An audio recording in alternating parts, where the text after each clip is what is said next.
My name is Margaret. I'm 66 years old, and my own daughter accidentally sent me a voice message that was meant for her husband. What I heard about myself in that audio made me leave the very next morning with a plan she would never see coming. Ricardo, I can't take having my mother in this house anymore. I heard my daughter Grace's voice with a coldness that froze my blood. She's a nuisance. She gets into everything. And on top of that, we're already spending so much money on her. I've been looking into some cheap places. I found one that only costs $800 a month. In that moment, I felt as if the floor had opened up beneath my feet. This was the same daughter for whom I had worked day and night cleaning other people's houses, the same one for whom I paid for college by selling even my jewelry, the same one who cried in my arms when Richard left her at the altar the first time, and I spent my last savings to convince him to come back. But the audio continued, and what came next was even worse. Also, I've already checked the house papers. It's in her name, but I found a way to transfer it to our name without her realizing. My cousin Carol, who works at the county clerk's office, is going to help me. My hands were shaking so much I almost dropped the phone. My own daughter was planning to steal my house. The only thing of value I had in this world. The house I built brick by brick with the sweat of my hands, working 12 hours a day for 30 years. But what hurt the most was hearing her laugh at the end of the message. In a month, Mom will be in the home and we'll own everything. We can finally live in peace without that bitter old woman controlling us. If you have ever felt the most profound betrayal from someone you love, you'll know exactly what I felt at that moment. But what my daughter Grace didn't know is that her mother isn't as naive as she thinks. And after 66 years in this world, I've learned that sometimes the only way to defend yourself is with the same cunning that's used against you. I couldn't sleep a minute that night. At dawn, I got up with the determination I hadn't felt in years. I put on my most elegant crimson suit, gathered all my important documents, and left the house with a smile on my lips and a plan that would change everything forever. To understand why what I heard hurt so much, I need to tell you how I became the woman I am today and how my relationship with Grace became the most important thing in my life. I grew up in a family where love was measured by the sacrifices you made for others. My mother, may she rest in peace, worked as a seamstress from 5 in the morning until 10 at night to support me and my 3 siblings. We never had much money, but we always had love, respect, and strong values. Margaret, my mother would say to me while teaching me to sew, in this life, the only thing that matters is family. And for family, you give everything to the last drop of blood. When I got pregnant with Grace at 18, her father disappeared as if by magic. One night, he was there promising we were going to get married, and the next morning, he was gone. His parents slammed the door in my face when I went to look for him, telling me their son wasn't going to ruin his future for some random girl. That's when my mother showed me what she was made of. That child is going to have everything we couldn't, she told me, hugging me and drying my tears. We'll raise her together so she can be a good woman. My mother sold her only 2 gold bracelets, the only jewelry she had, to buy me everything I needed for the baby. When Grace was born, it was as if an angel had been born. She was the most beautiful baby I had ever seen, with her big eyes and a smile that lit up the whole room. My mother and I took turns caring for her while I worked. I started cleaning houses at 19, earning barely $20 a day, but every cent I earned was for her. I vividly remember the first day I took Grace to kindergarten. We walked because we didn't have money for the bus, but she wore her uniform perfectly ironed and her shoes shined. The other mothers arrived in fancy cars, dressed in expensive clothes, and I felt small in my patched-up dress and with my calloused hands. But when Grace kissed me on the cheek and said, "Thank you, Mom, you're the best in the world," I knew it was all worth it. The years passed, and my routine was always the same.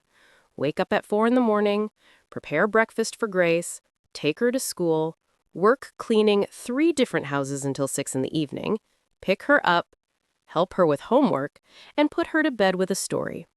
On weekends, I did laundry to earn extra money, all so she could have a better life than mine. My mother passed away when Grace was 8. But before she left, she made me a promise I will never forget. Margaret, that child is your greatest treasure. Give her an education, give her love, and she will take care of you when you're old. Our family's blood is good. She won't fail you. Those words gave me the strength to keep going, even when the days were so hard that I wanted to give up. When Grace turned 15, I worked extra days for 6 months to give her the party she deserved. I spent $3,500 on that celebration, money I had been saving to fix our leaky roof. But seeing the look on her face that night, watching her shine in her golden dress as she danced, was priceless. "Mom, I don't know how you give me so much when you have almost nothing," she told me that night while hugging me. "When I grow up, I'm going to give all this back to you, multiplied by 1,000. Throughout high school, Grace was an exemplary student. She had the best grades in her class, participated in school plays, and all the teachers told me she had a brilliant future ahead of her. But keeping up with those studies wasn't cheap. Books, uniforms, field trips, it all cost money I didn't have. I started cleaning a fourth house on Sundays, my only day off, just to be able to pay for it all. When it was time to enroll her in college, the cost was $15,000 a year. I was only earning $400 a month cleaning houses. I did the math, and it was impossible. But a mother does the impossible for her children. I took out a loan using my house as collateral. I sold the only engagement ring her father had given me before he left. And I even sold my mother's sewing machine. "My daughter," I told Grace the day I took her to enroll, "I couldn't go to college, but you are going to be a professional. You'll have a degree. You'll work in an office with air conditioning, and you'll never have to clean other people's houses like your mother." That day, I cried with happiness watching my daughter sign the enrollment papers for her business administration degree. For all 4 years of college, I continued to work like crazy to pay for all her expenses. Grace needed money for books, for projects, to go out with her friends, for appropriate clothes for presentations. I gave her everything, even if it meant I had to eat beans and tortillas for a whole week to save money. When she graduated, it was the proudest day of my life. Seeing my daughter walk onto the stage in her cap and gown, hearing them call her name, and the ovation from the crowd was as if all my sacrifices had been worth it. After the ceremony, she hugged me crying and said, "Mom, this is as much yours as it is mine. I would never have made it here without you. I promise you that now that I'm a professional, you will never have to suffer again." A year later, Grace met Richard at her job. At first, I was so happy because I saw her so content and in love. Richard seemed like a good guy. He had a stable job as a supervisor at a factory, and he treated my daughter well. When he officially asked for her hand, I cried with emotion, thinking that Grace would finally have the stable family I could never give her. But organizing the wedding was another huge financial sacrifice. Grace wanted an elegant celebration, like the ones in magazines, she said. The venue cost $8,000, the dress $2,000, the music $800, the flowers $600. In total, I spent $10,000 on that wedding. Money I got by taking out another loan and selling the last of my remaining jewelry. The first years of their marriage were beautiful. Grace and Richard would come to visit me every Sunday. We would have dinner together, and she always helped me with the house expenses. "Mom, now that I'm working, I want to take care of you the way you took care of me," she would say while giving me money for groceries. I finally felt that my sacrifices had paid off, that I had a grateful daughter who truly loved me. But everything changed 3 years ago when Richard lost his job and they started having financial problems. They began to constantly ask me for money, and as always, I couldn't say no. First, it was $1,000 for monthly expenses, then $2,500 for a down payment on a new car, then $3,000 to pay off credit card debts. Everything began to change subtly after I lent them that $3,000 for their debts. At first, there were small details that I justified in my mind, thinking they were a result of the stress from their financial problems. But now, after hearing that message, I understand it wasn't stress. It was the beginning of a calculated plan to push me out of their lives. The first sign was when they stopped coming on Sundays. "Mom, we're so busy with Richard's new job," Grace would tell me on the phone. "You know how it is. We need to show we're responsible." I understood, or at least I thought I did. After all, it was natural for a young couple to want to focus on getting ahead. But then the excuses for not answering my calls started. I would call in the mornings and Grace would say, "Mom, I'm in an important meeting. I'll call you later." I'd call in the afternoons. "Oh, Mom, I'm at the grocery store doing our weekly shopping." At night, "Mom, it's too late. We're having dinner. We'll talk tomorrow." That tomorrow never came. And when we finally did talk, the conversation barely lasted 5 minutes. Then came the hurtful comments, disguised as concern. "Mom, Richard says he's noticed you've been very forgetful lately," she told me one day during one of our rare phone calls. "Are you sure you can live alone in that big house? At your age, anything could happen." I laughed nervously, thinking they were exaggerating, but the seed of doubt had already been planted. One afternoon, I decided to visit them without warning, bringing them the pineapple dessert that Richard loved so much. When I knocked on the door, I heard laughter and voices inside, but it took them almost 5 minutes to open it. "Oh, Mom, what a surprise!" Grace said with a forced smile that didn't reach her eyes. "We were just organizing some work papers." Inside was her cousin, Carol, the one who worked at the county clerk's office with a bunch of documents scattered on the kitchen table. When they saw me come in, Carol quickly gathered all the papers and stuffed them into a folder. "Hello, Aunt Margaret," she greeted me, with that fake smile she had always had. "I was just helping Grace with some of Richard's health insurance paperwork." But I managed to catch a glimpse of my name on one of those documents before Carol hid it. "Why do you need papers with my name on them?" I asked, with genuine curiosity. Grace and Carol exchanged a look that I didn't know how to interpret at the time, but which I now understand perfectly. "It's just to update the beneficiaries on the insurance, Mom," Grace told me. "You know, in case something happens to us, you're our only family." That explanation calmed me down at the time, but later I started to notice that whenever I mentioned the subject, Grace would quickly change the conversation. "Mom, why don't you tell me about the garden?" she would say. "Oh, Mom, did you see the new show that's on Channel 5? It was then that the deliberate forgetfulness started. They would invite me to lunch, and when I arrived at the restaurant, they weren't there. "Oh, Mom, we forgot to tell you we had to cancel," they would say later. "Richard had a work emergency." This happened 3 times in 2 months. The 4th time it happened, I was left sitting alone in that restaurant for an hour, feeling like a fool, while other families all around me enjoyed their meals together. They also started excluding me from important family events. I found out by chance talking to my neighbor, Miss Rose, that they had had a barbecue to celebrate Richard's birthday. "How strange you weren't there, Margaret," Miss Rose told me. "I saw them buying meat for like 20 people at the supermarket." When I asked Grace why I hadn't been invited, she said, "Oh, Mom, it was a very informal thing. We didn't want to bother you." But the straw that broke the camel's back was when they decided to move into my house temporarily. "Mom, they're going to paint our apartment and we need to stay with you for about a month," Grace told me. "Besides, this way we can spend more time together. Don't you think it's perfect?" I was happy to have them close again. I thought we would finally regain the closeness we had lost. However, from the very first day they arrived, things became different in my own house. Richard started complaining about everything. That my TV was too old, that the internet was too slow, that the shower didn't have enough water pressure. "Aunt, this house needs a lot of repairs," he would say. "At your age, maintaining such a big property must be very difficult." Grace started reorganizing my things without asking. "Mom, these plates are too old. I'm going to replace them with new ones," she would say.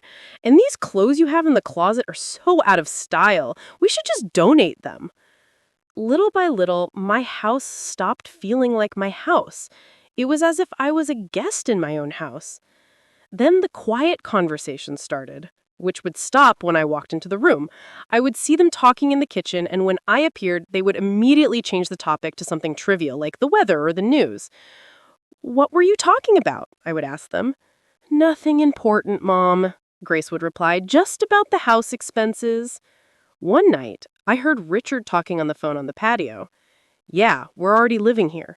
No, she doesn't suspect anything. Carol says she can have all the papers ready in 2 more weeks." When I went out to ask him who he was talking to, he said it was his boss about a work project. They also started subtly controlling my finances. "Mom, let me help you with the electric and water bills," Grace would say. "You're too old to be worrying about these things." At first, I thought it was a kind gesture, but then I realized she was going through all my bank statements. "Mom, why do you need so much cash?" she would ask me when she saw that I had withdrawn $200 for my personal expenses. The most painful thing was seeing how they talked about me when they thought I wasn't listening. One afternoon, I was trimming the plants in the garden when I heard Richard tell someone on the phone, "My mother-in-law's getting harder to handle. She's becoming very stubborn with age." Grace laughed in the background and added, "It's true. Lately she forgets things and gets very difficult when we try to help her."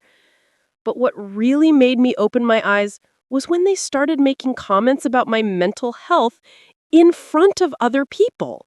My friend of years, Miss Letitia, came to visit, and Grace told her, "Oh, Letitia, my mom has been so confused lately.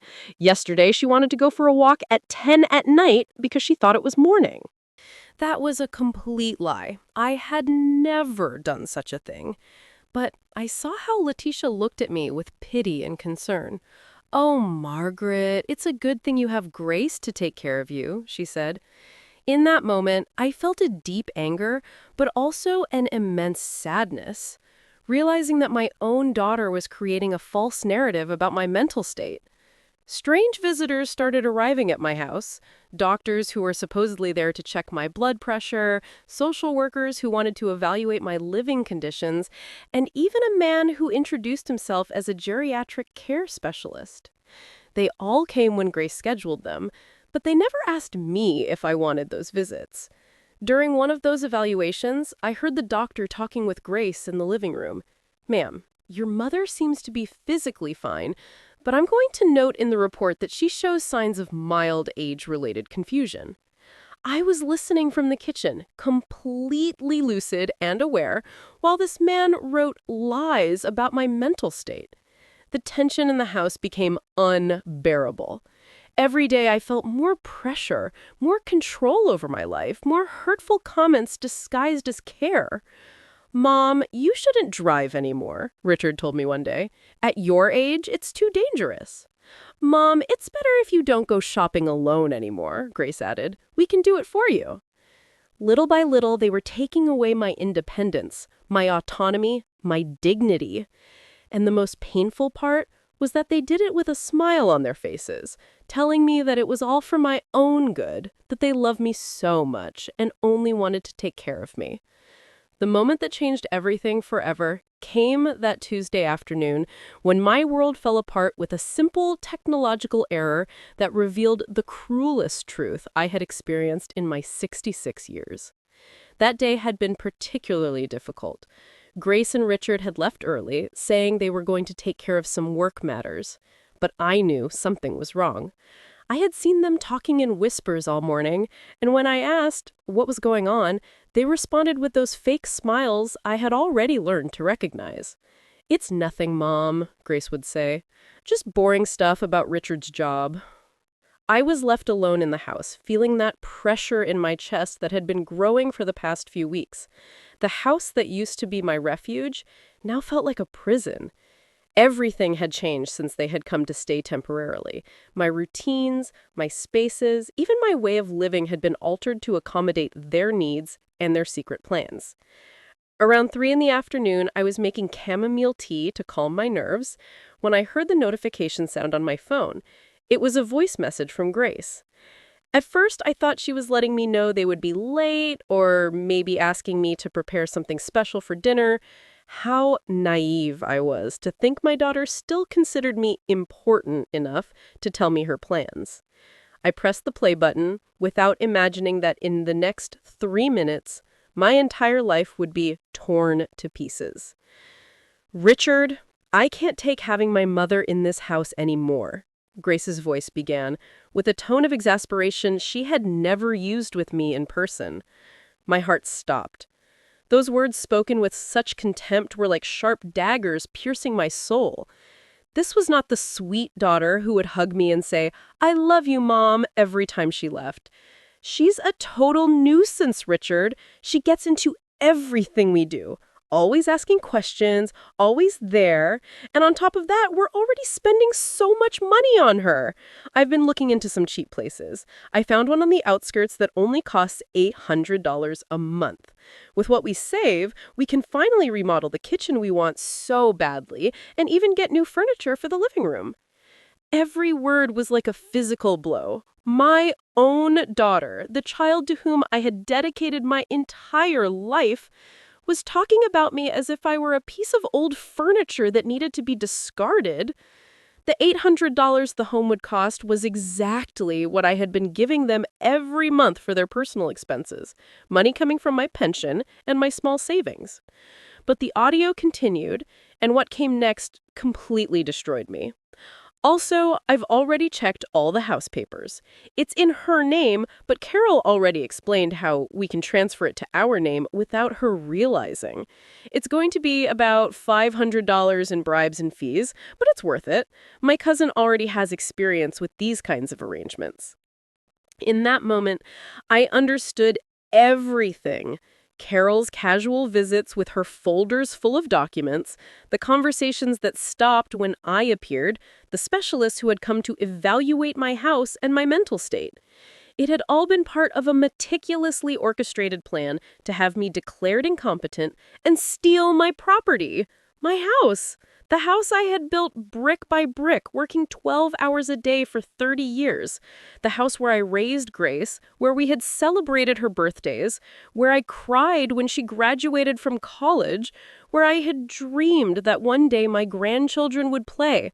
That house, which was worth approximately $485,000 and represented all my assets, all my future, all my security. I've already spoken with the director of the St. Francis Home, Grace's voice continued, with a coldness that chilled me to the bone. I explained the situation. I told him that my mother has early-stage dementia and that it's dangerous for her to live alone. He was very understanding. He says they see cases like this all the time. I've already signed all the preliminary admission papers. My legs trembled so much I had to sit on the kitchen floor. My own daughter had lied to a stranger about my mental state. She had signed papers to have me institutionalized without my consent, and she was doing it with the same ease with which one plans a vacation. "The plan is perfect, honey," she went on, talking to Richard. "Next Tuesday, we're going to tell her she has a routine medical appointment. We'll take her to the home, check her in, and by the time she realizes what happened, she'll already be inside and we'll have legal guardianship." Carol says that with the medical reports we got, which say she has mental confusion, it will be very easy to prove she can't make decisions on her own. Those fake medical reports they had fabricated with the help of corrupt doctors, those evaluations I had allowed, thinking they were for my health, it had all been a farce to build a file that would justify taking away my freedom and my rights. Richard could be heard in the background laughing and adding comments that I couldn't understand clearly, but his tone of approval was evident. The man I had welcomed into my family, whom I had helped financially, whom I had treated like a son, was actively participating in the plan to destroy my life. "The best part of all," Grace continued with a laugh that broke my heart, "is that she'll never suspect a thing. She thinks we're the perfect children who adore her. She still says, 'Thank you for taking care of me, honey,' when I bring her breakfast in bed. If she only knew that I'm giving her that breakfast to keep her calm while I prepare her funeral in life." In that moment, something inside me broke irreparably. It wasn't just the betrayal. It wasn't just the pain of discovering that my daughter hated me. It was the humiliation of realizing that while I blessed her every night in my prayers, thanking God for giving me such a good daughter, she was calculating how many days were left until she could get rid of me. With the $485,000 the house is worth, we can pay off all our credit card debts, the car loan, and we'll even have enough left over to go to Europe on vacation like we've always wanted, Grace continued. And The best part is we won't have to pretend to love her anymore. No more Sundays pretending we like her horrible food. No more listening to her repetitive stories from when she was young. Every word was another stab. My food, which I prepared with so much love every Sunday, hoping they would come to visit. My stories, which I told because I wanted to share the beautiful memories of my youth with them and teach them about our family. Everything I thought was love and connection was for them a nuisance they had to endure. For months, they had made decisions about my life without consulting me. Now it was my turn to act without giving them an explanation. My first stop was the bank. I arrived exactly when they opened at 8 in the morning. "Good morning, Miss Baker," said Nora, the manager who had known me for 15 years. "How can we help you today?" "Nora, I need to review all the transactions in my account for the last 6 months, and I want to change all my beneficiaries," I told her with a firmness that surprised her. "I also need you to explain to me if anyone has tried to access information about my accounts without my authorization." Nora frowned as she reviewed my file on the computer. "Miss Baker, I have several inquiries about your account registered here made by your daughter, Grace. She presented a letter signed by you authorizing her to review your bank statements to help you with your finances." My blood boiled. "Nora, I never signed that letter. Can you show me that document?"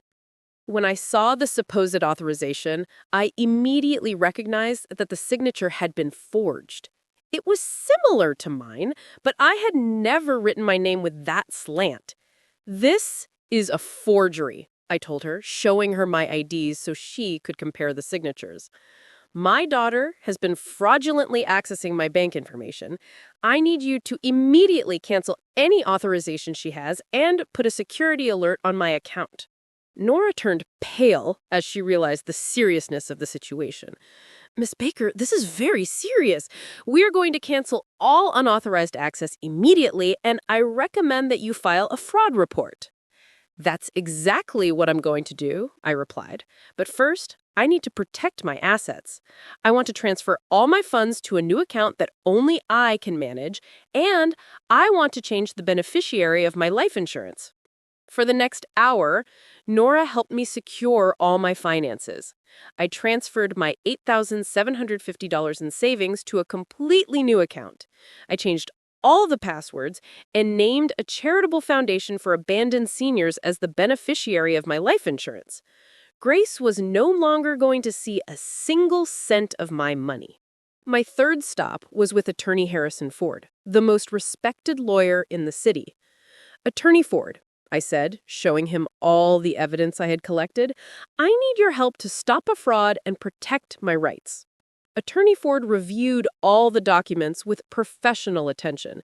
"Miss Baker, this is a very serious case of family fraud. We have more than enough evidence to press criminal charges.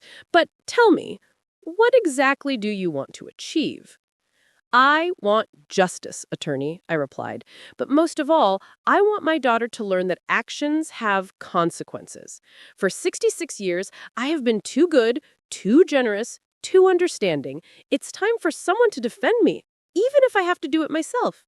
The attorney smiled with admiration.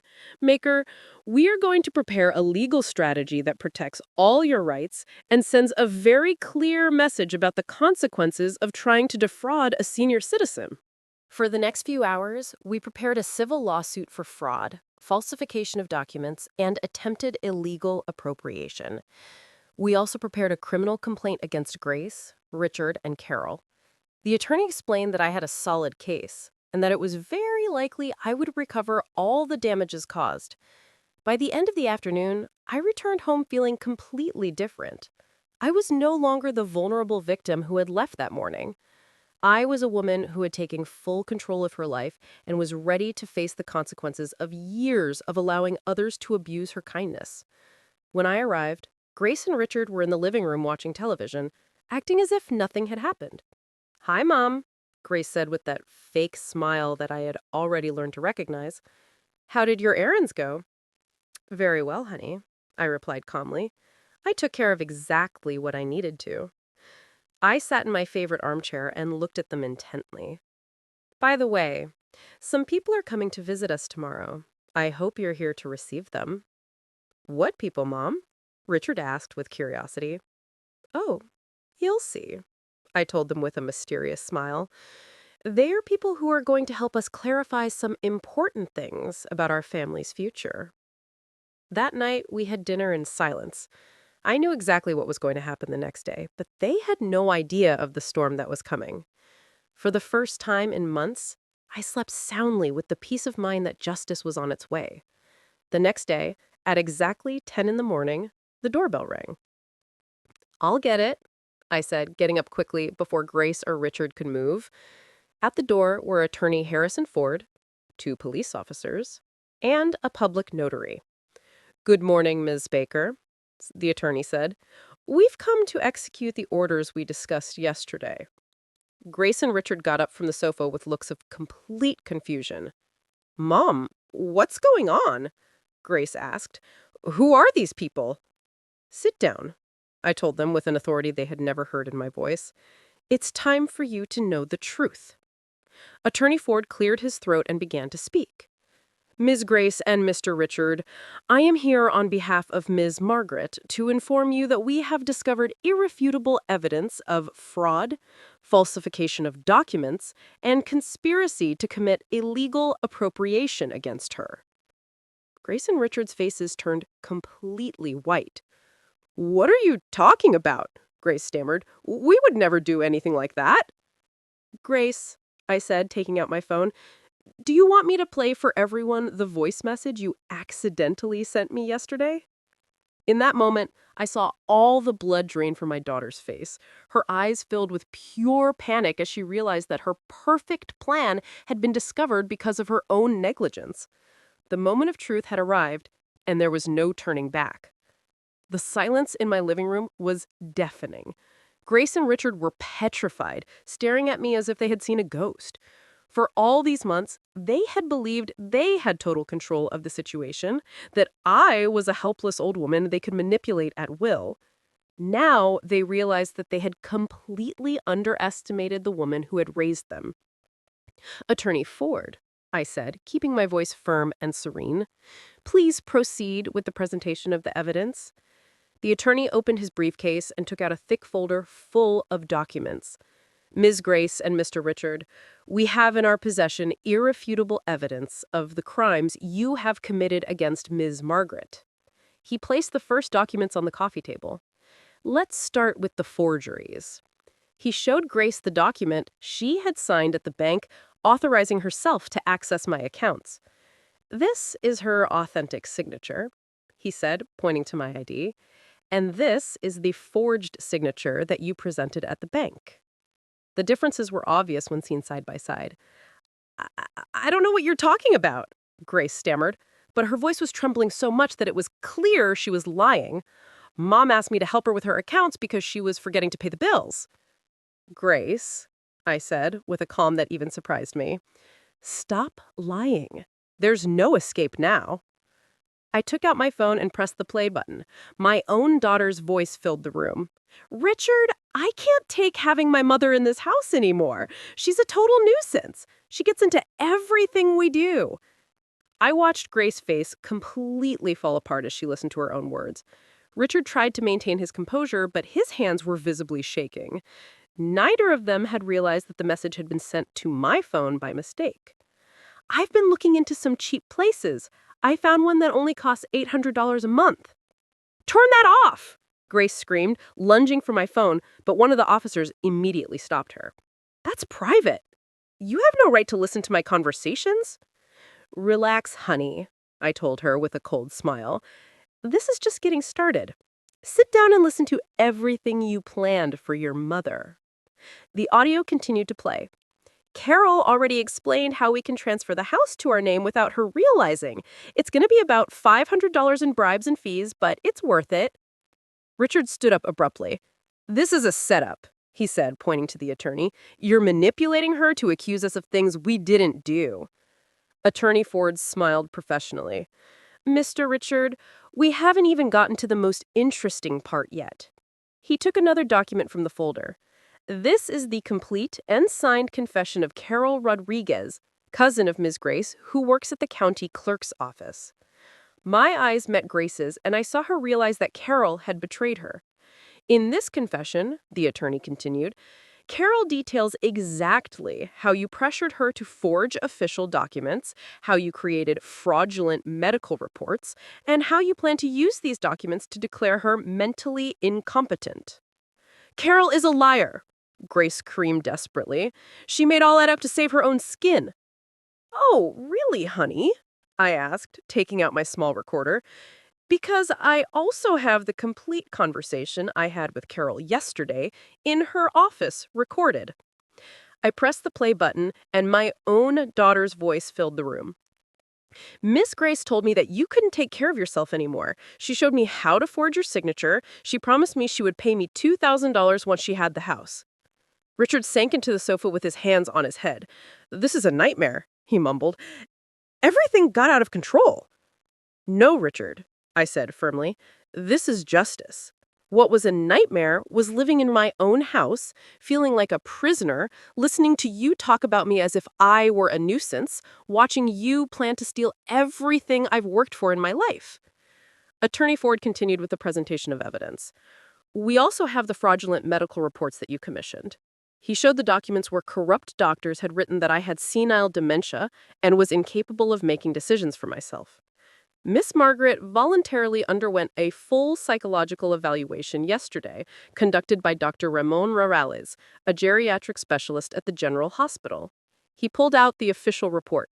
The results show that Miss Margaret is in perfect mental condition, with a clarity and reasoning ability superior to the average for her age.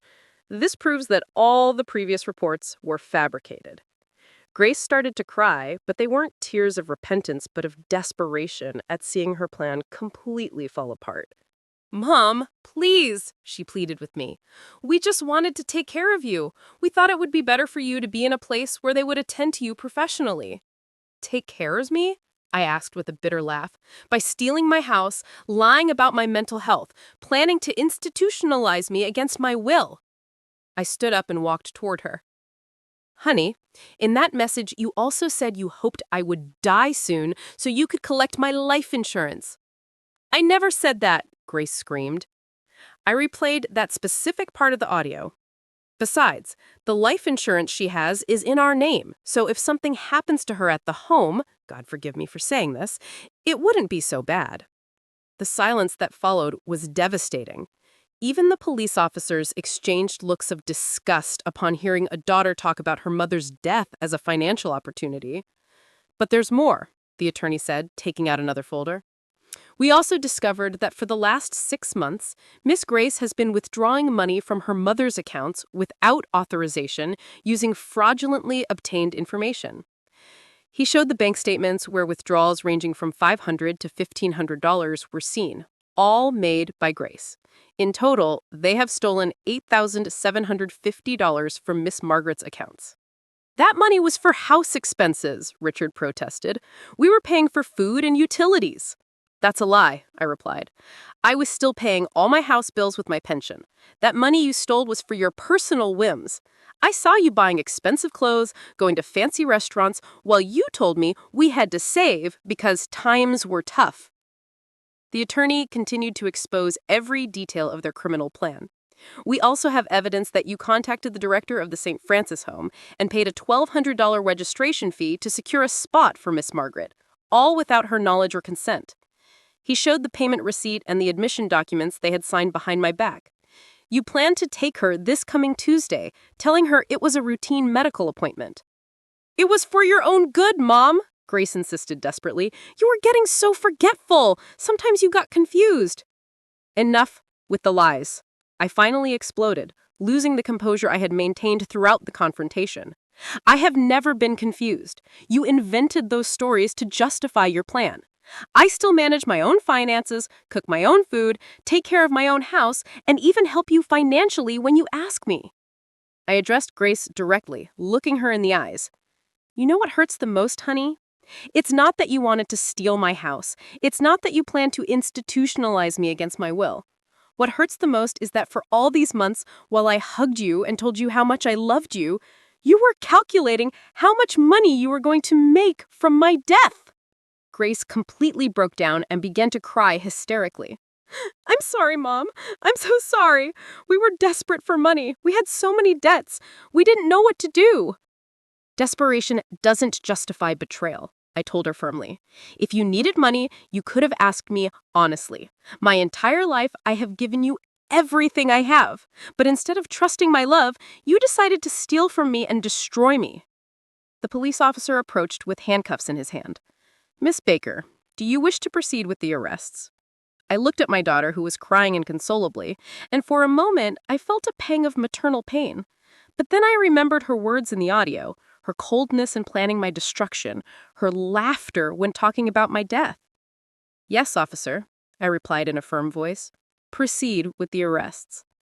Seeing my own daughter being handcuffed in my living room was one of the most painful images I had experienced in my 66 years of life.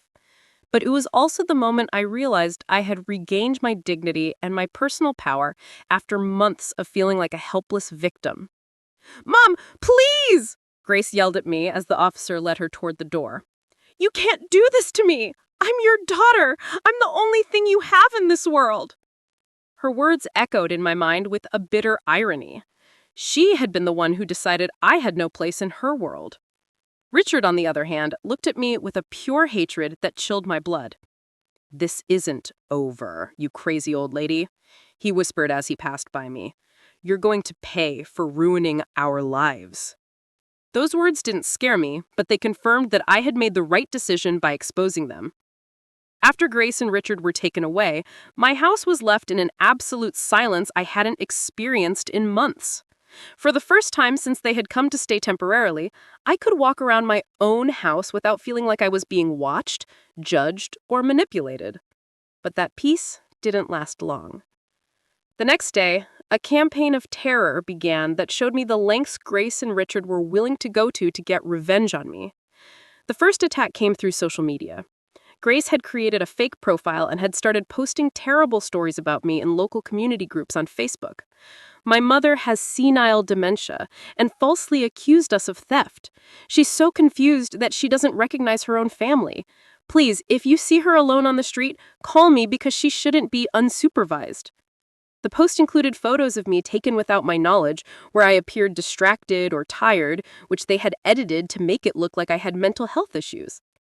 The comments from strangers were devastating. "Poor woman, she looks very confused. How terrible for a mother to accuse her own children. They should seek professional help for her." Miss Rose, my neighbor for a lifetime, came to my house worried after seeing those posts. "Margaret, honey, are you okay? I saw some really ugly things online about you and your daughter." I had to explain the whole situation to her, show her the evidence I had so she would understand that it was all a smear campaign. But the harassment escalated quickly. Phone calls started coming in at all hours of the day and night. Unknown voices insulted me, threatened me, and told me I was an unnatural mother who had destroyed her own family for money. "You're a miserable old woman," a female voice screamed at me at 3 in the morning. "I hope you die alone and abandoned." People I didn't know also started showing up at my house, supposedly concerned for my well-being. Fake social workers who said they had received reports that I was in danger. Aggressive salespeople who insisted on selling me security systems because a single old woman is very vulnerable. And even people who introduced themselves as distant relatives who had come to verify my mental state. Attorney Ford explained that all of this was part of a desperate legal strategy.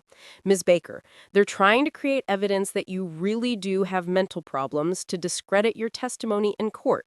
It's a common tactic when the accused don't have solid legal defenses." But what hurt the most was when anonymous letters full of poison and resentment started arriving. "You're a failed mother," one of them said. "You raised a daughter who hates you so much she'd rather see you dead. Think about what you did wrong." Another letter was even crueler. Your own children abandon you because you're insufferable. No one will miss you when you die. The letters attacked not only my relationship with Grace, but all the sacrifices I had made in my life. You worked as a servant your whole life, and for what? For your daughter to despise you? You were a fool who let herself be used. Every word was calculated to shatter my self-esteem and make me doubt the decisions I had made. One night, while reading one of those particularly vicious letters, I completely broke down. I sat on my kitchen floor, the same place where I had listened to the audio that changed my life, and I cried like I hadn't cried since my mother's death. What did I do wrong? I asked myself over and over, how could I have raised a daughter who hates me so much? For the first time since this legal battle began, I considered giving up. Maybe it would be easier to drop all the charges, forgive Grace, and try to rebuild our relationship. Maybe I really had overreacted. Maybe they did love me in their own way, and I had misinterpreted their intentions. But just as I was about to call Attorney Ford to ask him to drop the lawsuit, I remembered something that completely changed my perspective. I got up from the floor and went to my room, where I kept all the most precious memories of my life in a small chest. I searched until I found what I needed. A letter my mother had written to me shortly before she died, when Grace was 8 years old. My dearest Margaret, the letter said in my sick mother's shaky handwriting, if you are reading this, it is because I am no longer with you. But I want you to know that I am very proud of the woman and mother you are. You raised Grace with so much love and dedication that I am sure she will be a good woman who will honor you for life. I continued reading with tears in my eyes. But if things ever get difficult, if someone tries to hurt you or take advantage of your good heart, remember that you are stronger than you think. Don't allow anyone, not even your own daughter, to trample on your dignity. True love never seeks to destroy, never seeks to steal, never seeks to humiliate. The last lines of the letter gave me the strength I needed. Margaret, you deserve respect.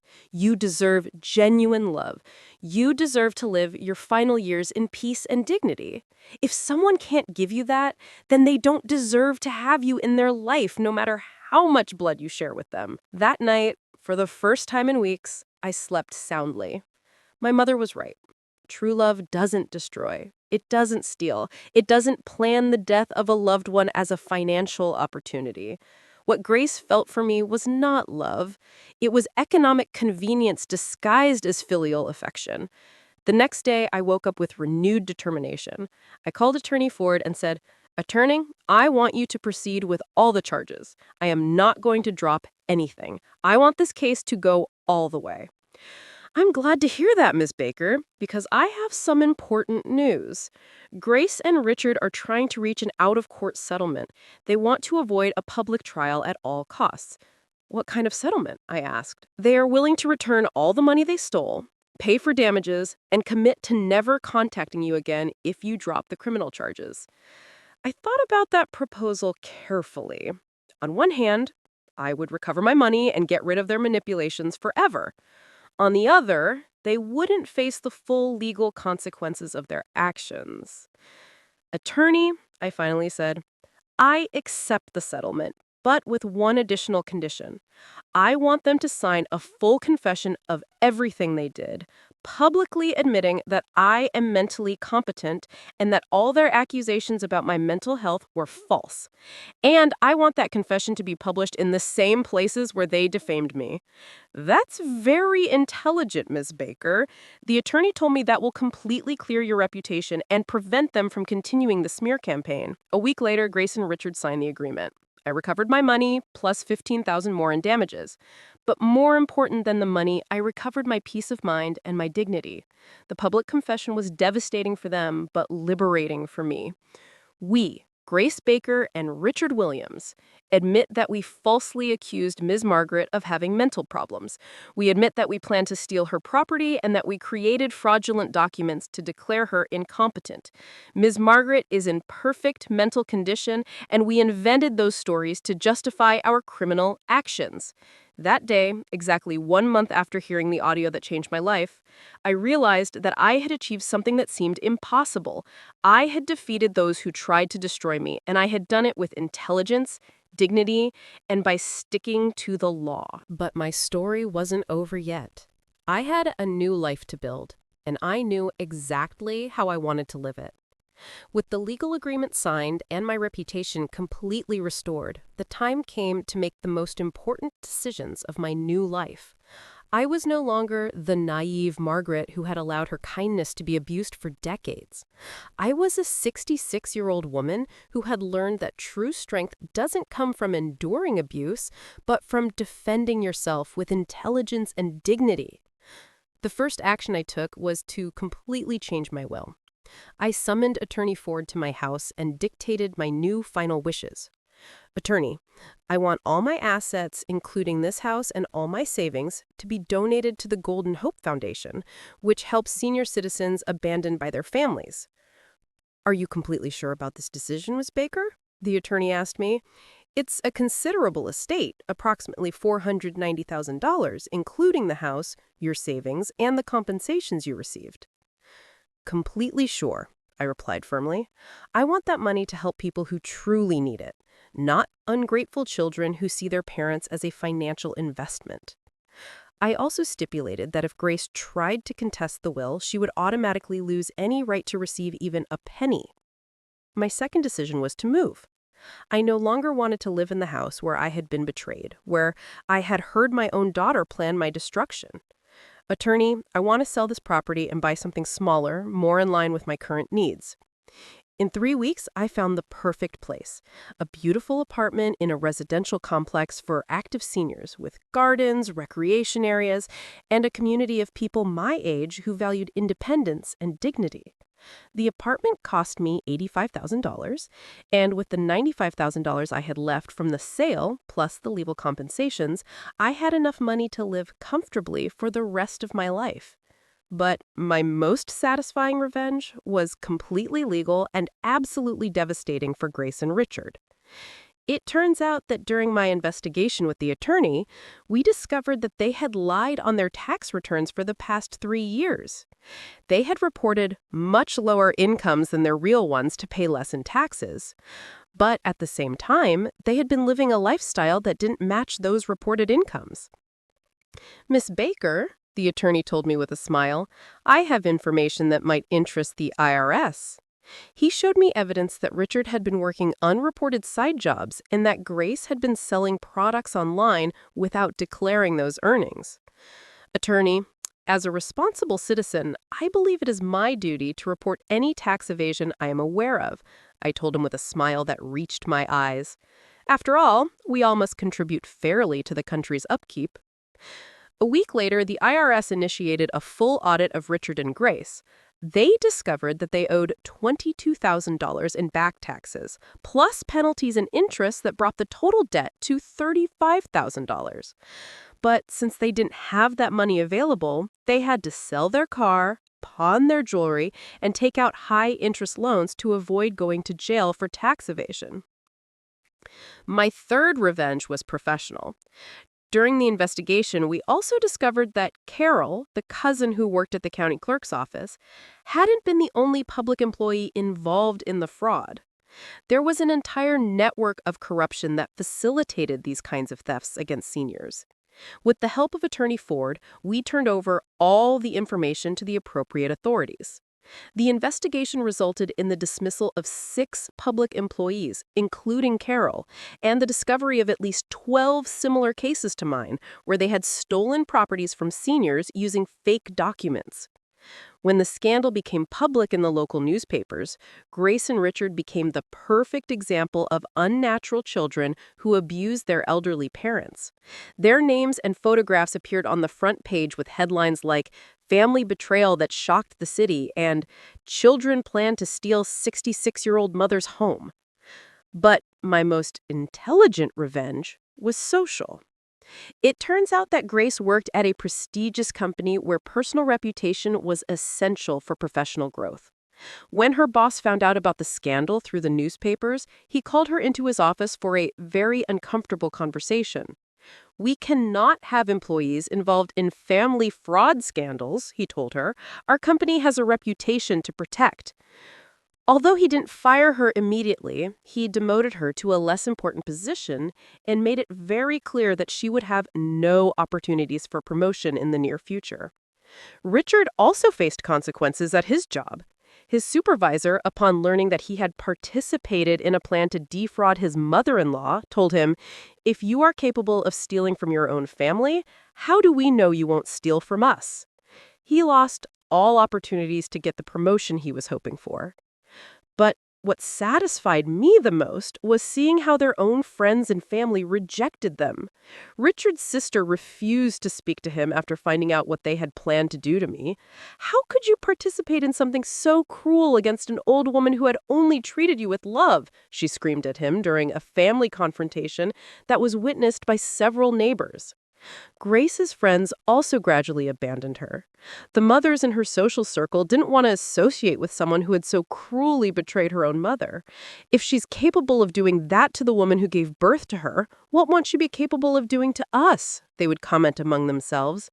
Even at the supermarket and pharmacy where they had known them for years, people would point and whisper behind their backs. They had become a public example of what not to do to elderly parents. Throughout this entire process, I never acted with hatred or a thirst for revenge. Every action I took was legal, ethical, and justified. I didn't lie about them, I didn't invent false accusations, I didn't threaten them or hurt them physically.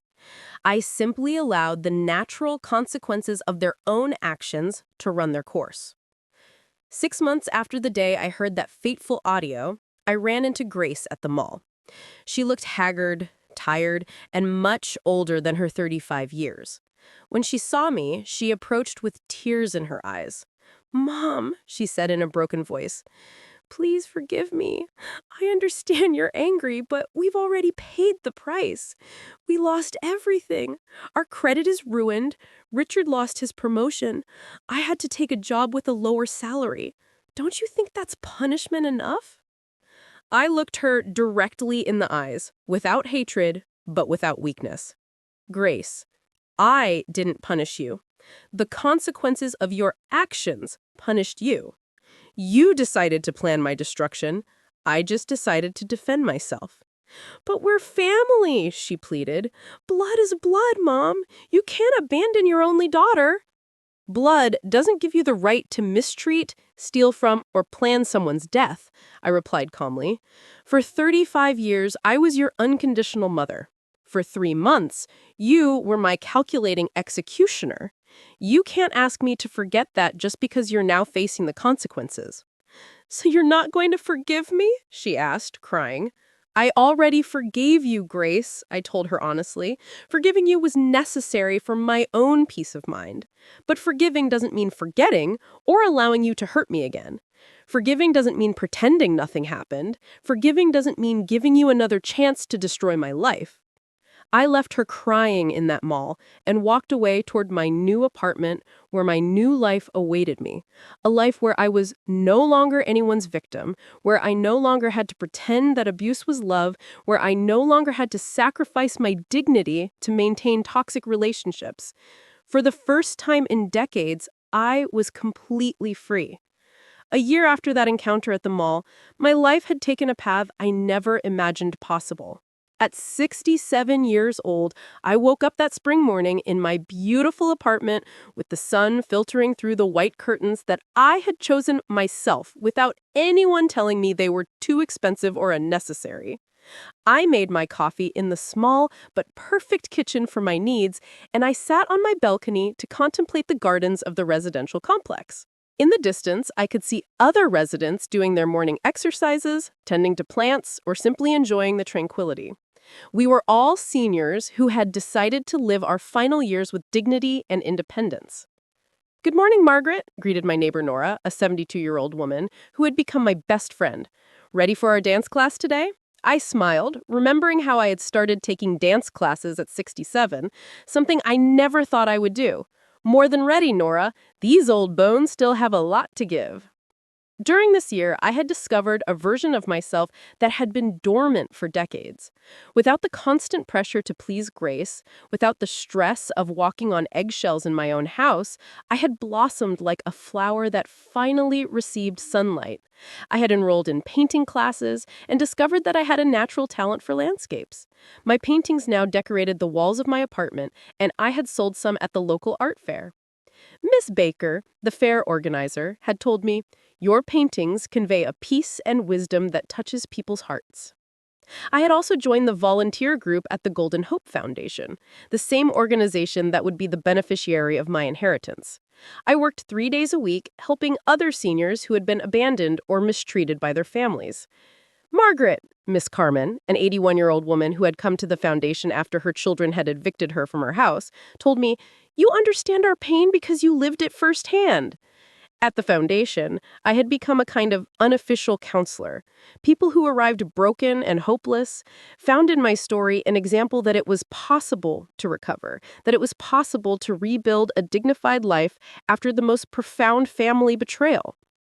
Miss Margaret, Mr. Robert, a 75-year-old man whose children had emptied his bank accounts, told me, "How did you manage to forgive and move on?"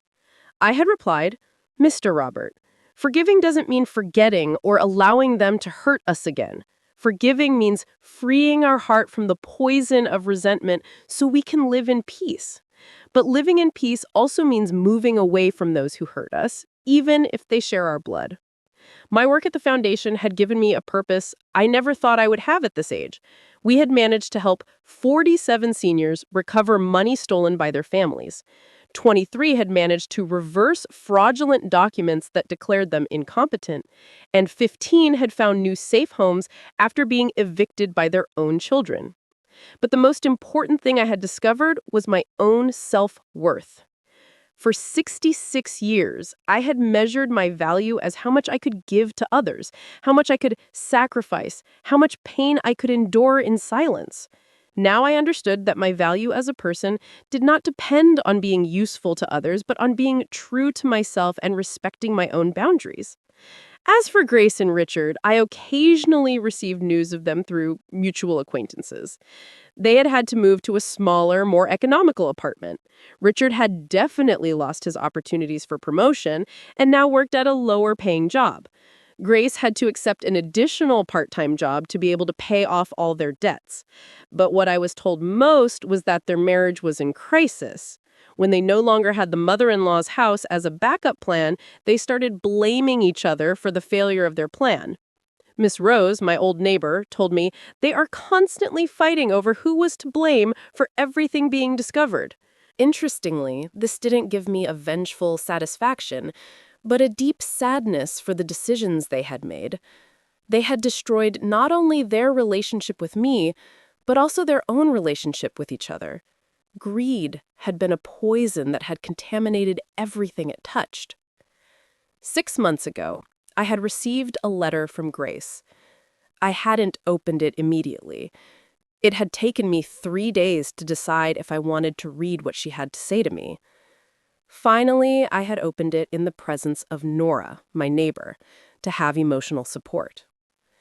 "Dear Mom," the letter began, "I know I have no right to ask you for anything, but I need you to know that not a day goes by that I don't regret what I did to you. I've been going to therapy, and now I understand that my actions were unforgivable. I am not writing to ask for your forgiveness or to be back in your life. I just want you to know that I finally understand the harm I caused you." The letter continued. "The therapist helped me understand that my actions were not born of financial desperation, but of a selfish mindset that I had developed over the years. I got so used to receiving your unconditional help that I stopped seeing you as a person with rights and feelings and started seeing you as a resource that I could exploit. Now I understand that you deserved respect, genuine affection, and care in your golden years. Instead, I gave you manipulation, lies, and betrayal. I have lost the best mother in the world because of my own greed and stupidity." The letter ended with a phrase that made me cry. "I don't expect your forgiveness, Mom, because I know I don't deserve it. I just hope you are happy and that you find the peace you always deserved. With love and eternal regret, Grace. That letter had taken me weeks to process emotionally. On one hand, I was happy to know that Grace finally understood the magnitude of what she had done. On the other hand, it was already too late to rebuild our relationship. Some wounds, even if they can heal, leave scars that are too deep to allow things to go back to how they were before. I had responded with a brief but honest letter.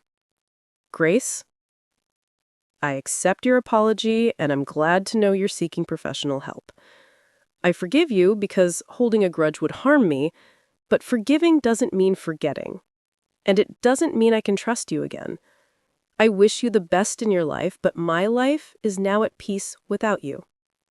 With affection, but without a way back, your mother. On the quiet nights in my new home, I often reflected on the lessons this experience had taught me. The most important was that true love never seeks to destroy or appropriate the loved one. True love respects, protects, and seeks the well-being of the other without expecting anything in return. I had also learned that setting boundaries is not cruelty, but emotional survival. For decades, I had confused extreme sacrifice with maternal love, when in reality, I had been teaching Grace that she could mistreat me without consequences. Sometimes I had told the women in the foundation support group, the greatest inheritance we can leave our children is not money or property, but the example that all people, including their mothers, deserve respect and dignity. That spring morning, as I finished my coffee on the balcony, I received a call from Attorney Ford. Miss Baker, I have some news that might interest you. I've just been contacted because 3 other cases similar to yours have come to light. The affected families want you to share your experience on how to deal with these kinds of situations. Of course, attorney, I replied without hesitation. If my story can help other people defend themselves, I'm completely willing to share it. That afternoon, as I painted a mountain landscape on my easel, I reflected on the incredible journey I had been on for the past 18 months. I had started as a silent victim and had become an empowered survivor who now helped others find their own strength. My phone rang, interrupting my thoughts. It was Nora, inviting me to dinner at the new restaurant downtown. "Margaret, let's go, celebrate life," she said with her contagious enthusiasm. As I got ready to go out, I looked at myself in the mirror and saw a completely different woman from the one that I had been a year and a half ago. My eyes shone with a confidence I had never had before. My posture was upright and proud, and my smile was genuine and free of emotional burdens. "Margaret," I said to myself in the mirror, "at 67 years old, you finally learned that your life belongs only to you, and that you deserve to live it with dignity, joy, and peace." That night, having dinner with my new chosen family instead of my toxic biological family, we toasted to new beginnings, to the wisdom that comes with age, and to the courage to defend what is right regardless of the consequences. And as I raised my glass of wine, I thought of all the women who at that moment were suffering from the mistreatment of their own families, believing they had no options, that they had to endure abuse for the sake of family love. If my story could reach just one of those women and give her the courage to defend herself, then everything I had gone through would have been worth it. Because sometimes the greatest inheritance we can leave our children is not money or property, but the courage to be true to ourselves and the knowledge that it is never too late to write a new chapter in our lives. It is never too late to choose dignity over convenience, truth over false peace, and self-love over destructive sacrifice. And it is never, ever too late to be free.